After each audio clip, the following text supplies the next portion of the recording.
암 환자에게 단식은 얼마나 효과가 있을까요? 환자분들이 자주 묻습니다. 원장님, 암세포는 포도당을 좋아한다면서요. 그럼 굶기면 없어지는 거 아닌가요? 솔직히 이 말 굉장히 매력적으로 들립니다. 암을 굶겨 죽인다. 왠지 통쾌하고 단순해 보입니다. 하지만 동시에 이런 걱정도 있습니다. 굶으면 제 체력이 먼저 떨어지는 거 아닌가요? 오늘 이 질문 과장 없이 그리고 희망 고문 없이 팩트로 한번 정리해 보겠습니다. 먼저 구분부터 해야 됩니다. 공복. 이것은 일상 속 하나의 리듬을 이야기합니다. 단식, 의도적인 영양 중단입니다. 공복은 하루 12시간에서 14시간 정도 자연스럽게 유지할 수 있는 대사 정비 시간입니다. 반면 단식은 1일 이상, 2일 이상 의도적으로 음식 섭취를 끊는 것입니다. 문제는 암 환자는요, 이미 체력과 면역이 약해져 있는 경우가 많다는 점입니다. 그 단식은 누구에게나 좋은 방법은 아닙니다. 2000년 이후 단식 연구가 아주 급증했습니다. 핵심 개념은 딱 이겁니다. 단식 상태에서는 대사가 바뀐다. 먹지 않으면 포도당 감소하게 되고 인슐린도 같이 감소하게 되고 IGF-1이 감소하고 성장 인자죠. mTOR 같은 이런 것들이 억제된다. 그래서 16시간 이후에는 또 케폴체를 우리 몸이 사용하면서 우리 몸속에 있는 지방에 데워서 쓰기도 한다. 이때 등장하는 딱 개념이 있습니다. 차별적 스트레스 저항이라고 하는 겁니다. 의학적으로 이렇게 이야기하는데요. 암세포는 빠르게 성장하는 세포입니다. 이 단식 스트레스에 좀 약합니다. 그러나 정상세포는 에너지 부족 상황에서 보호 모드로 전환할 수 있습니다. 그래서 연구에서는 단식이 항암 치료의 고조 전략이 될 가능성을 계속해서 탐구하고 있습니다. 단식 연구로 아주 유명한 분이 있죠.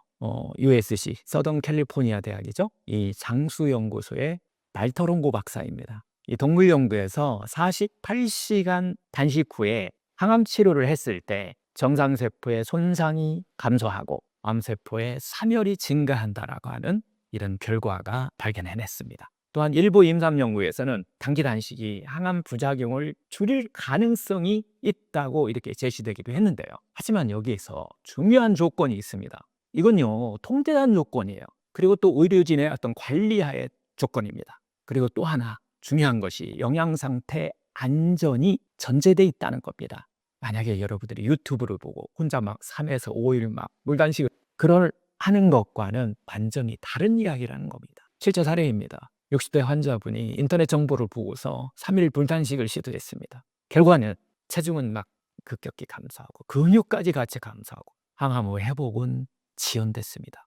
암이 줄어들기보다는 회복력이 먼저 무너졌습니다. 그때 이분이 한 말이 있습니다. 암을 굶기려다가 제가 먼저 쓰러질 뻔했어요. 이게 현실입니다. 암 환자의 가장 위험한 것은 암보다 먼저 체력이 무너지는 것입니다. 결국 단식은요, 치료가 아닙니다. 보조 전략일 수는 있습니다. 하지만 다음과 같은 분들은 특히 주의해야 합니다. 이미 체중이 많이 감소한 경우, 근육 손실이 빠른 경우, 당뇨나 저혈압 같은 이런 기저질환이 있는 경우, 암치료는 버티는 막 싸움이 아니라 자기 자신을 상냥하게 보살피는 것에서 시작합니다.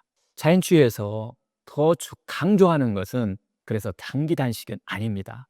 리듬의 어떤 회복입니다. 야식을 좀 중단하고 저녁 과식을 좀 줄이고 12시간에서 14시간의 그 자연 공복의 리듬을 되찾고 단백질의 과잉을 좀 줄여주고 혈당의 그 롤러코스터를 갖다가 멈추게 해주는 것.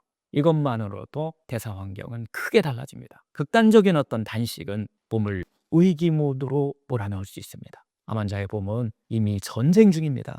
굶기보다는 안정시키는 전략이 더 중요합니다. 그래서 저는 극단적인 장기 단식 대신에 하루에 14시간이나 길으면 16시간까지 자연 공복을 권합니다. 방법은 아주 간단합니다. 저녁 6시 이전에는 그 이전에 식사하고 식사를 종료하는 겁니다. 그리고 야식을 중단하는 거죠. 다음날 오전까지 공복을 유지하게 되면 14시간 정도는 충분합니다. 여기에 가벼운 걷기와 스트레치, 그리고 제가 항상 이야기하는 자연치유의 건강운동법들 있죠. 보관운동, 붕어운동. 그리고 또 하나 이 제일 중요한 것인데 충분한 수면이 더해지게 되면은 몸은 안정 속에서 회복 모드로 들어갑니다. 자연치유는 무리해서 얻는 방식이 아닙니다. 그래서 이제 오늘 질문, 단식이 암에도 도움이 되나요? 라는 이 질문에 대해 제 답은 딱 이겁니다. 단식은 무기가 아닙니다. 몸을 막 몰아붙이는 전투 전력이 아닙니다. 대신 저녁을 좀 일찍 먹고 야식 끊고 하루에 16시간 자연 공복 만들고 이 정도면 충분합니다. 자연치유는요, 극단에서 나오지 않습니다. 몸이 이렇게 느껴야 합니다. 지금은 버텨야 하는 시간이 아니라 회복해도 되는 시간이야. 그런 상황이야. 라고 몸이 느껴야 돼요. 그 환경을 만들어주는 거. 그게 단식의 진짜 목적입니다.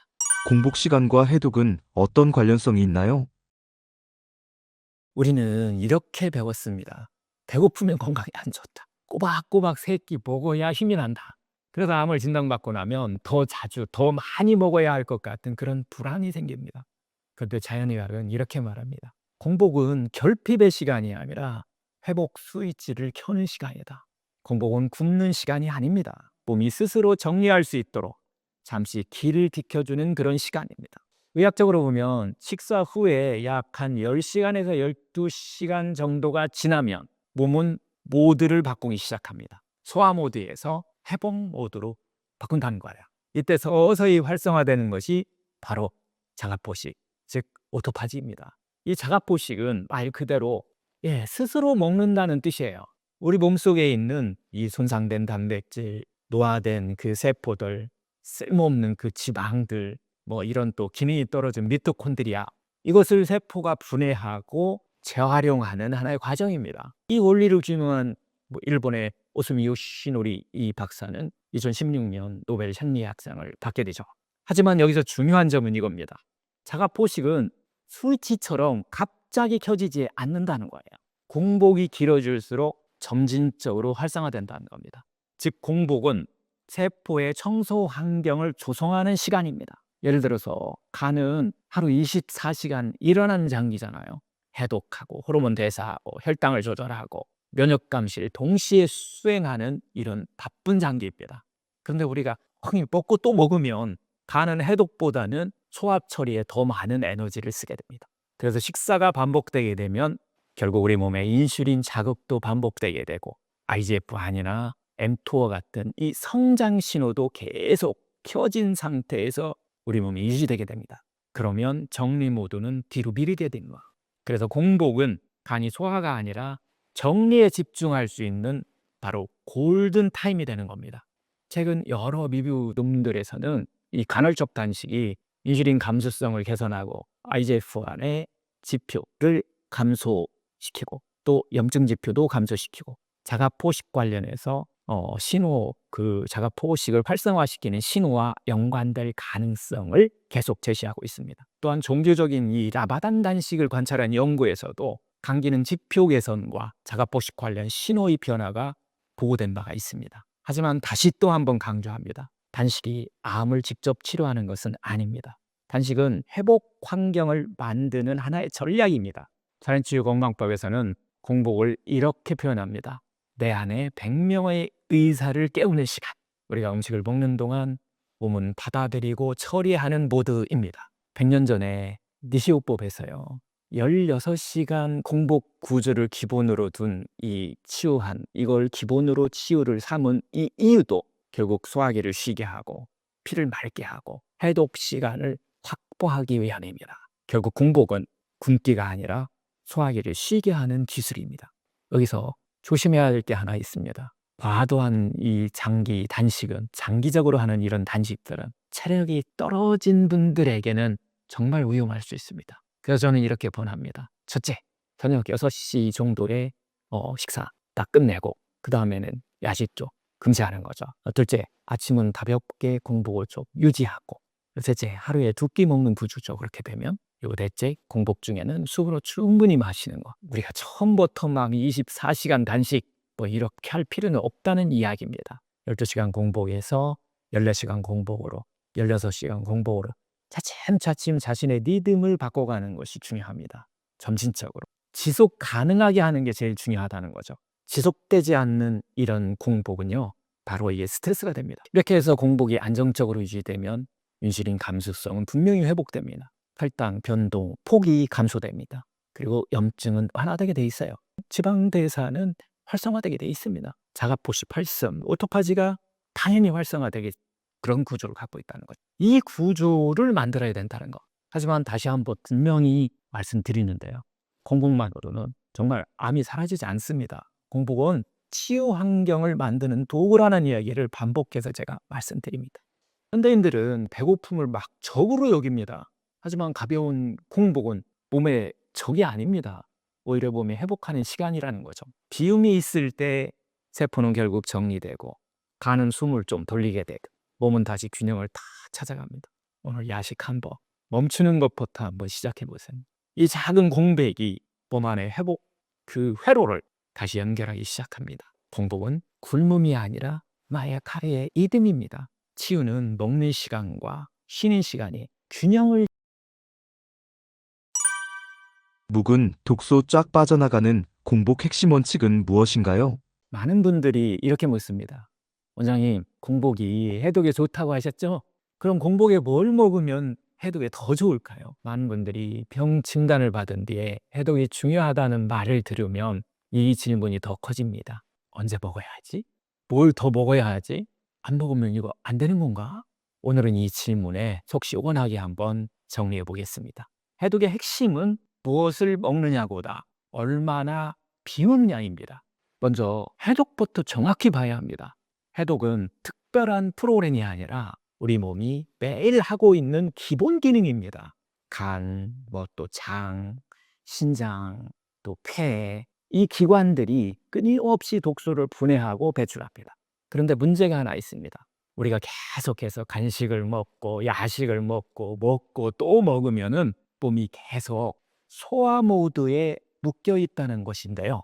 소화에 계속 에너지를 쓰는 동안에는 우리 몸은 정리와 회복에, 해독에 충분한 시간을 쓰지 못합니다. 그래서 공복이 중요한 겁니다. 공복은 단순히 굶는 게 아니라 몸이 소화에서 벗어나서 정비 모드로 전환되는 그런 시간입니다. 50대 여성 환자분 이야기입니다. 해독에 좋다는 말을 듣고 아침 일찍 공복에서부터 과일 위주의 그 해독 주스를 드셨습니다. 뭐 사과, 바나나, 뭐 블루베리, 파인애플까지 몸에 좋다는 과일을 다 듬뿍 넣고 발라먹었죠. 그런데 결과는 아침 혈당이 계속 출렁였습니다. 그리고 또 더 빠른 허기가 왔죠. 오전 내내 피로감이 계속 이어졌습니다. 해독을 하려던 그런 의도와는 다르게 몸은 계속 인슐린 자극을 받고 있었던 겁니다. 이분이 깨달은 것은 이것이었습니다. 공복의 핵심은 좋은 걸 넣는 시간이 아니라 몸이 스스로 정리하게 두는 그런 시간이라고 하는 것을 깨달게 됐다. 이런 말씀을 하셨는데요. 의학적으로 공복의 가장 중요한 의미는 인슐린 감소입니다. 먹으면 인슐린이 올라가고 몸은 저장 모드가 됩니다. 그러나 공복이 일정 시간 유지되면은 몸은 에너지원 전환을 시작합니다. 지방대사가 증가하게 되고 세포 청소, 즉 오토파지 작용이 막 활성화되고 염증은 스스로 조절하고 이런 쪽으로 전환되는 것이죠. 즉 공복은 무언가를 먹는 시간이 아니라 해독이 일어날 조건을 만드는 그런 시간입니다. 2000년 이후 전 세계적으로 주목받는 개념이 바로 자가포식, 즉 오토파지입니다. 이 손상된 세포와 이 노폐물 이런 것들을 스스로 분해하고 정리하는 그런 시스템이죠. 이 연구로 일본의 오스미 요시노리 교수가 2016년 노벨 생리의학상을 받았습니다. 중요한 점은 이겁니다. 자가포식은 포만 상태에서 활발해지는 게 아니라 좋은 걸 먹었을 때 활발해지는 게 아니라 공복 상태에서 더 활성화된다는 겁니다. 즉 계속 우리가 먹게 되면 청소하고 해독할 시간이 줄어듭니다. 몸이 우리 스스로 치유하는 이 자연 치유 관점에서 보면 공복을 몸 회복의 골든 타임이라고 부릅니다. 공복에 먹으면 해독되는 음식 원칙은 바로 그래서 이겁니다. 공복을 깨지 않으면서 소화 부담이 최소인 상태를 유지해 주는 거죠. 그래서 공복에 무언가를 선택한다면 조건이 있습니다. 소화그램이 적고 혈당 자극이 크지 않고 장과 간을 방해하지 않는 것. 예를 들어서 따뜻한 물 한 컵, 희석한 그 레몬물 뭐 요 정도. 하지만 여기서 핵심은 이것이 공복을 보완하는 것이지 대체하는 것이 아니다라고 하는 점입니다. 해독은 넣어서 하는 게 아니라 덜 넣을 때 일어납니다. 제가 임상에서 느끼는 것은 해독이 잘 되는 분들은 특별한 음식 프로그램을 하지는 않습니다. 대신 이렇게 합니다. 저녁을 과식하지 않는다. 공복 시간을 12시간에서 14시간 이상 유지한다. 아침에 물을 충분히 마신다. 잠을 충분히 잔다. 그 결과는 단순합니다. 뭐 피로가 줄게 되고 복구호르몬이 줄게 되고 대변이 안정됩니다. 이게 진짜 해독 반응입니다. 해독은 슈퍼푸드가 아니라 공복의 이듬입니다. 오늘 질문, 이 공복에 먹으면 해독되는 음식이 있나요? 라고 하는 이 질문은 제 답은 아주 분명합니다. 공복의 해독은 무엇을 먹느냐가 아니라 공복을 지키는 믿음에서 시작합니다. 라는 이야기입니다.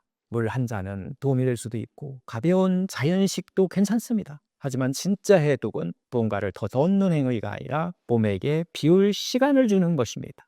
해독의 본질은 결국 음식이 아니라 공백입니다. 오늘 아침 한 끼를 좀 줄이고 물을 충분히 먹거나 조금 아침을 좀 늦게 먹는 일을 먹어보는 이런 선택들, 그 짧은 그 여백이 장을 쉬게 하고 간을 깨우고 세포를 정리하게 됩니다. 공복은 굶는 시간이 아니라 몸이 스스로 청정하는 시간이라는 거죠. 그리고 그 순간 내 안의 회복 시스템이 조용히 다시 켜집니다. 고령층 소식이 위험한 이유는 무엇인가요? 소식은 건강 식이요법에 가장 추천되는 방법이죠. 적게 먹어라. 많이 먹으면 다 문제가 생긴다. 맞습니다. 핵심은 젊었을 때 너무 많이 먹으면 이게 다 비만과 여러 가지 문제를 일으키지만 나이 먹어서도 계속 적게 먹으면은, 제가 주장하는 거는 나이 먹어서도 계속 소식을 하면은 기력이 떨어지고 에너지가 떨어지고 노쇠 현상이 발생합니다. 그래서 나이를 먹어서는 소식보다는 단식이 더 필요하다라고 주장하는 겁니다. 소식이 나쁘다는 얘기는 아닙니다. 하지만 이제 나이 먹고 소식을 강조하다 보면은 노쇠 현상이 생깁니다. 고령층의 소식은 영양 불량, 노쇠하고 연결됩니다. 그러니까 노쇠는 신체 기능이 급격히 저하가 되는 겁니다. 소식은 노화를 늦추는 데는 효과가 있습니다. 노화를 늦추는 데는. 하지만 이 신체 기능이 떨어지는 노쇠를 막기는 힘듭니다. 그러니까 영양 부족, 근육 손실, 뼈 손실이 오면은 노쇠 위험이 더 높아집니다. 그래서 영양 섭취, 특히 단백질 부족이 근감소증을 유발하고 노인성 난청도 유발합니다. 그래서 젊은 시절에는 소식 적절히 실천해야 되지만 고령자는 단백질 공급이 부족하면 근력 유지가 안 됩니다. 그래서 제가 간헐적 단식을 자꾸 주장하는데, 간헐적 단식은 소식이 아닙니다. 소식과는 다릅니다. 끼니를 한번 건너뛰자는 거고, 먹을 때는 충분히 먹어라. 그리고 잘 챙겨 먹어야 된다. 노년기 건강의 슬로건, 제 주장입니다. 적절히 먹되 너무 많이 먹지 말고 적절히 먹되 단백질을 잘 챙기고 그 대신에 잘 먹고 잘 움직이자. 보통 야 먹는 거 줄이고 다이어트하고 그냥 어떻게 소식하면 되지. 잘 먹고 잘 움직이는 것이 더 훨씬 낫습니다. 최근 약간 통통한 것이 더 건강에 좋고 장수한다고들 지금 얘기합니다. 통통한 것만 강조합니다. 운동은 빠졌습니다. 그냥 통통하면 안 됩니다. 통통하면서 좀 운동을 해야 됩니다. 운동을 하느냐 안 하느냐를 따져보면 흔들리면 지방이다고 제가 얘기합니다. 흔들리면 지방입니다. 흔들리지 않아야지 근육입니다. 고령층은 소식보다는 단식을 추천드립니다. 단식 효과, 유용성 너무나 잘 알려져 있습니다. 다 좋다는 거 압니다. 단식 좋은 건 알겠는데 정통 단식법으로 하는 건 죽어도 못하겠다. 그럼 저도 못합니다. 그거는 못합니다. 그래서 나온 게 간헐적 단식입니다. 간헐적 단식은 이러이러한 엄청난 효과가 있습니다. 특히 3대 만성질환의 최적인 대사 재설정을 하는 도구입니다. 간헐적 단식을 하면 지방을 연료로 사용할 수가 있습니다. 아까 얘기한 탄수화물을 많이 먹고 이것을 인슐린이 세포로 보내고 남는 것은 혈당에서 빼서 지방으로 저장한다고 그랬습니다. 몸의 지방, 체지방에 쌓여있는 지방을 써야 됩니다. 그러면은 음식이 계속 들어오면 쓸 기회가 없습니다. 음식이 안 들어야지 이 체지방을 씁니다. 그래서 간헐적 단식. 한 끼를 굶으면 그 한 번 굶은 때 이 체지방을 꺼내 씁니다. 몸이. 그래서 지방을 연료로 사용하는 겁니다. 그러면 혈관 건강에도 훨씬 도움이 됩니다. 그 다음에 간헐적 단식은 그 끼니가 안 들어오니까 혈당이 확 내려갑니다. 그 공복 때는 혈당이 내려가고 인슐린이 안 나오고 혈당이 낮으니까 인슐린이 안 나오고, 그래서 인슐린 저항성 낮아지고 민감성은 높아집니다. 이것이 좋은 겁니다. 공복에서는 성장 호르몬이 6배가 더 분비가 된다고 합니다. 공복은 몸의 비상 상태로 알고 있습니다. 몸은 뭔가가 비상이다. 비상이기 때문에 뭔가 성장 호르몬이 열심히 활동을 합니다. 그래서 성장 호르몬은 지방 연소와 근육 성장에 도움이 되고, 그 다음에 더 중요한 거는 내장 기관이 휴식을 합니다. 그 한 끼 굶었을 때 자가 포식이 죽은 세포를 청소를 합니다.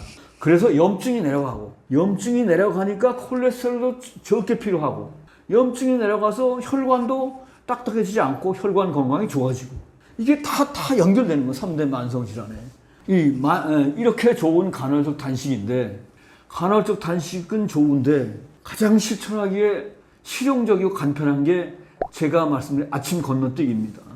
우리 몸은 대사활동은 음식을 먹고 몸에서 그것을 에너지화하는 과정입니다. 먹은 음식을 가지고 에너지로 바꾸는 과정, 이게 대사입니다.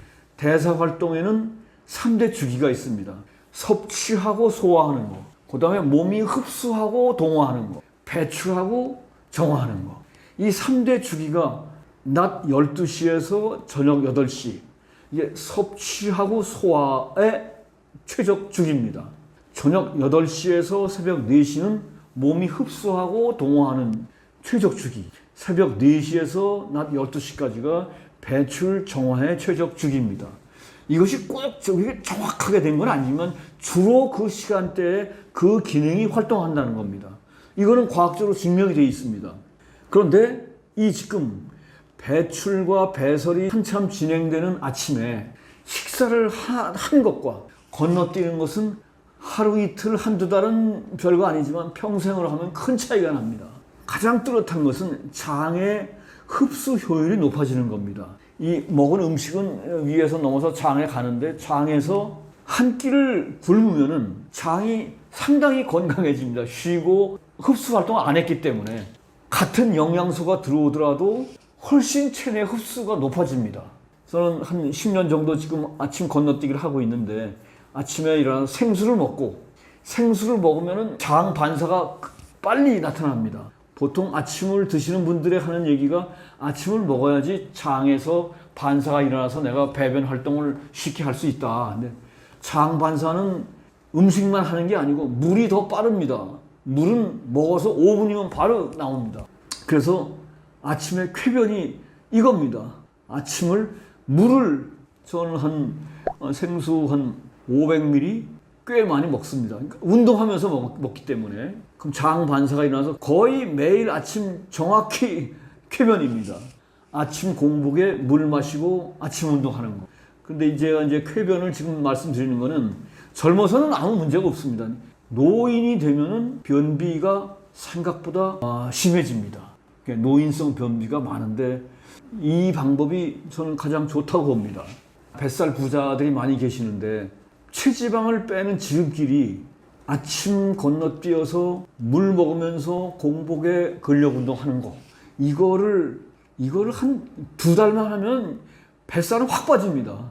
왜냐면 제일 중요한 게 쌓여있는 체지방을 끌어서 에너지화하니까. 우선 공복에 운동을 하면 바로 에너지화합니다. 그래서 인슐린을 깨우지 말고 지방을 깨우자. 그 옆에 나온 사진이 같은 사람인데 정제 탄수화물을 끊고 간헐적 단식을 한 사람이 바뀐 겁니다.